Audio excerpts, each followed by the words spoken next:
आज हम पढ़ने जा रहे हैं बिजनेस स्टडीज का फर्स्ट चैप्टर का सेकंड पार्ट, जिसमें हम पढ़ने वाले थे concept, nature and purpose of business. सबसे पहले हम पढ़ेंगे ह्यूमन एक्टिविटीज।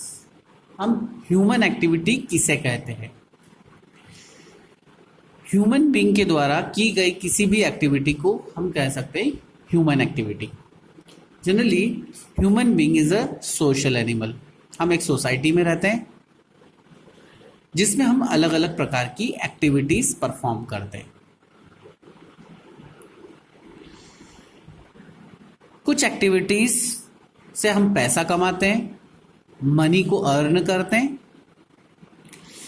कुछ एक्टिविटी से हम हमारी बेसिक नीड्स को फुलफिल करते हैं और कुछ एक्टिविटीज से हम हमारा पर्सनल सेटिस्फेक्शन भी अचीव करते हैं।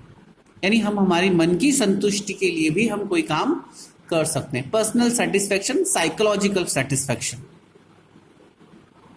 तो जो ह्यूमन एक्टिविटीज होती है वो इन 4 कारणों से होती है। पहली, एक्टिविटी टू अर्न मनी, यानी पैसा कमाने के लिए अगर कोई एक्टिविटी की गई है तो उसे हम बोलेंगे human activity.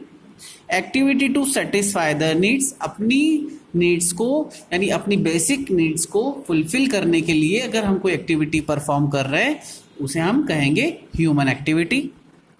Occupation to earn a livelihood, यानी आप किसी ऑक्यूपेशन में हैं, जैसे आप कोई फार्मर है या आप डॉक्टर हैं, आप लॉयर हैं। अगर ऐसा कोई काम आप कर रहे हैं, एक्टिविटी ऐसी कोई आप कर रहे हैं जिससे आप अपनी लाइवलीहुड को चलाते हैं, अपनी आजीविका को अर्न करते हैं, तो हम उसे ह्यूमन एक्टिविटी कहेंगे।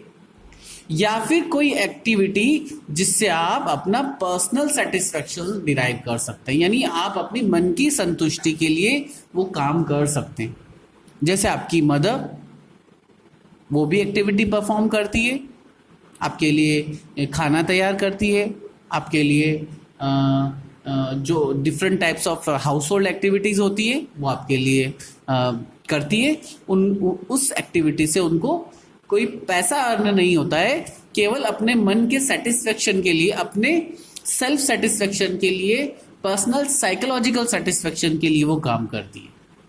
उनको अच्छा लगता है शायद, इसीलिए वो ये काम करती है।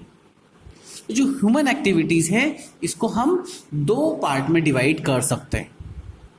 पहला पार्ट है इकोनॉमिक एक्टिविटी और दूसरा पार्ट है non economic activity. Economic activity वो एक्टिविटीज होती है, वो ह्यूमन एक्टिविटीज होती है जिसका मेन ऑब्जेक्टिव होता है टू गेनिंग मनी या टू अर्न मनी, यानी उसके पीछे जो उद्देश्य होगा, जो ऑब्जेक्टिव होगा वो टू अर्न मनी होगा, पैसा कमाना होगा।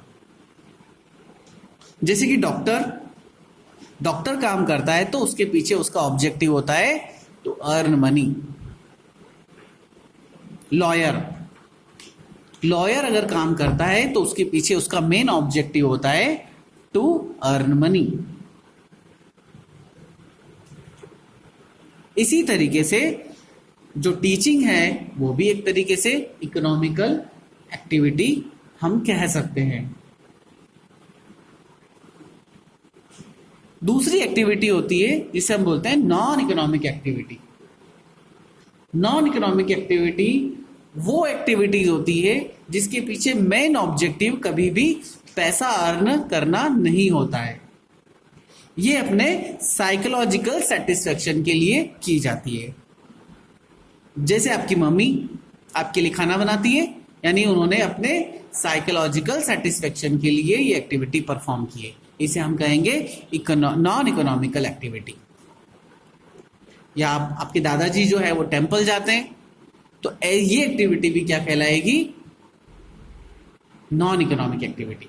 यानी नॉन इकोनॉमिकल एक्टिविटी वो एक्टिविटीज होती है जो डायरेक्ट, जिसमें मनी का इन्वॉल्वमेंट नहीं होता है। इनडायरेक्टली इन्वॉल्वमेंट जरूर हो सकता है, लेकिन डायरेक्टली मनी का इन्वॉल्वमेंट नहीं होता है, या डायरेक्ट इकोनॉमिकल बेनिफिट जो है नहीं मिलता है। लेकिन इकोनॉमिक एक्टिविटी वो होती है जिसमें डायरेक्ट इकोनॉमिकल बेनिफिट हो सकता है, लेकिन नॉन इकोनॉमिक एक्टिविटीज वो होती हैं जिसमें डायरेक्टली इकोनॉमिक बेनिफिट नहीं होता है, डायरेक्टली पैसा जो होता है, मनी जो है वो इन्वॉल्व नहीं होता है, इनडायरेक्टली हो सकता है। इसीलिए ह्यूमन एक्टिविटीज को हम दो कैटेगरी में डिवाइड कर सकते हैं, एक है इकोनॉमिक एक्टिविटी, दूसरी है नॉन इकोनॉमिक एक्टिविटी।